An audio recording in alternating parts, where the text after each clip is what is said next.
So ngayong araw, prepare natin tong 2 pirasong 500 watts na power station dahil pick up na ito ng may-ari ngayong araw mismo. Welcome back mga master. For today's video, ayan, nagpre-prepare tayo ng 2 pirasong 500 watts na solar generator na order sa atin ng taga Laguna din mga master, Santa Rosa po siya. So 2 500 watts po ang kanyang in-order sa akin. So ngayong araw mismo, pipick upin to dito sa bahay mga master. So kaya naman nagprepare na ako dito at nilagyan ko na ng mga plastic at saka karton para naman hindi siya maalikabukan. Kaya naman mga master, nagprepare na ako dito at binalot ko na talaga ng plastic at dahil darating na yung may-ari dahil tumawag na sa akin na ngayong araw talaga ay pipick upin na tong order niya. So ito nga pala mga master ay gagamitin nila sa kanilang pag-outing or pang charge ng cellphone kapag ka-brown out or pag walang ilaw mga master.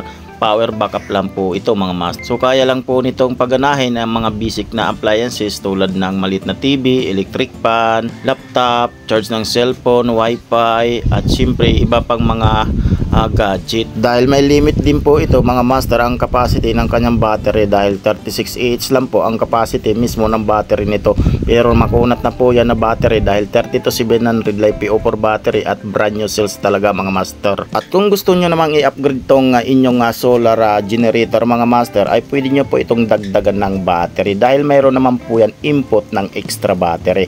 At ang max na solar panel na pwede dyan ay hanggang 390 watts. Siyempre wag nyo naman isagad sa 390 watts. Pwede na po dyan ang dalawang 150 watts or buo na 300 watts na solar panel para mas makunat, malubat kapag maraming battery at mataas yung kanyang solar panel. At paalala ko lang mga master, bago po ninyo isalpak yung solar panel, kailangan po nakabukas na po yung solar generator sa kanyang main switch dahil yung pong battery ang magsasalo ng power galing sa solar panel. Kasi pagka isinalpak nyo una yung solar panel na hindi pa nakabukas yung power station, may tendency na masira po yung charge controller kasi walang magsasalo na battery sa kuryente na galing mismo sa solar panel.